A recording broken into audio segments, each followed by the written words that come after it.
Hello, my name is Casey Carter. Money has always been tight for my family. My mother grew up having to raise two children as a single mother on a very, very minimal income. Rationing food and being frugal was something that we began to normalize. This is a normal situation for many Americans here in the United States, and it's something that the system that we currently live on is kind of created almost. To begin with, money has always been at the forefront of everything I do. This is strongly linked to the society that we live in and the structure which governs it. However, there are other structures functioning societies operate with, and capitalism, free market capitalism, is not the only one that is actually existing in the outside world. To begin, democratic socialism is rooted in giving a means of production to the workers. The initial goal was to create a form of governance that tries to eliminate mass prosperity for a select few individuals and spread the wealth to the people. These ideas originated in the Western world when the Industrial Revolution was at its peak. In this time, there was mass industrial growth, and with this came money and revenue. The ideology was formed in response to the wealth beginning to have an impact on the laws that were being created and those in power who were governing. The worry was that corporate lobbyists were providing incentives for the lawmakers to create legislations that would put more money in the owners of CEOs' pockets rather than protecting the working class and the majority of the people. The majority of those in support of this new idea stem from the lower to middle class, wishing to see the government work for the majority and not the minority. However, historically, these movements have been squelched by those in power and those that wish to stay in power. With this, many stigmas have emerged in propaganda about democratic socialism and the word socialism in general. So we just reviewed a little bit about the history of where this governing idea stemmed from. Now I would like to continue and talk about this stigma that I just mentioned. Many Americans associate the word socialist with authoritarian socialist republics, most of which have failed and caused large amounts of conflict, and ultimately, it created a bad reputation for themselves. The overall idea is that a socialist government leads to too much government involvement and control, which ultimately leads to fascism and the oppression of the people. With the overwhelming history of corruption in politics around the world, many individuals feel that the less involvement any government has, the better. A prime example of this is the Cold War, where the United States was on the brink of nuclear war with Russia. This conflict took part for almost 40 years, and although it wasn't exactly a conflict, they were on the brink consistently for a very long time. The United States created the idea that the seemingly socialist ideologies that Russia was operating under at the time were very oppressive and were designed to lead to devastation.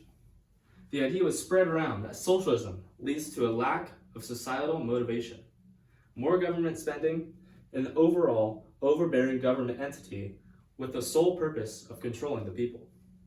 With these ideas ingrained in the heads of people for many years, it becomes hard to reverse the stigma and have a conversation about these issues and other potential ways of governing. I know for me, growing up, I believed that the United States was the best form of government and that all other countries around the world were governed incorrectly, with innate flaws.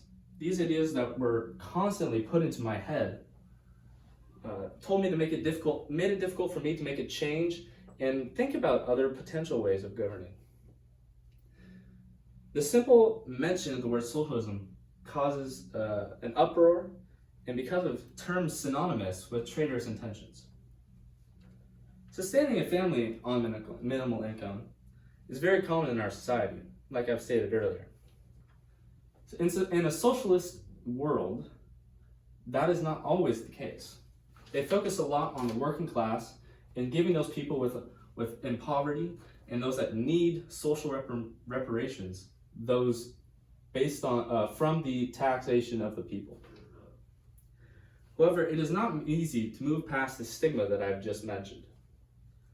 There's a very big push from government to sustain its current platform of governance. If the stigma can be overcome, many beneficial things can potentially occur, or potentially some very negative things. Democratic socialism is a form of government where the government works for the people. There is a strong focus on the common worker within democratic socialism. The ideology focuses on promotion of unions and worker organizations.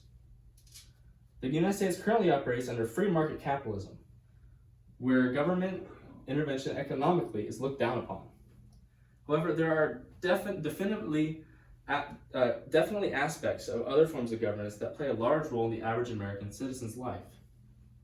Welfare programs, Medicaid, and unions are just a few government programs that give a lot back to the people that the people themselves pay for. Higher taxes are the prominent turnoff from these programs. The government has the ability to choose which individuals or companies get certain benefits, and much more vetting for those benefits would need to be established. There is also the issue with giving the government the ability to decide these things.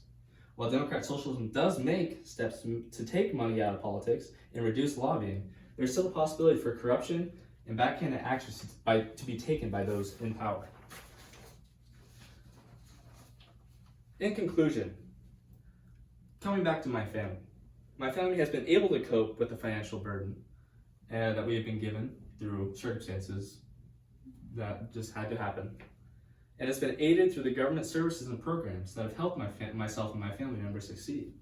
I have been lucky to benefit through educational programs to help me pursue higher education, even though the amount of money I can put down is minimal. While there is still a stigma around the word of socialism, it is important to be educated and understand what exactly it entails.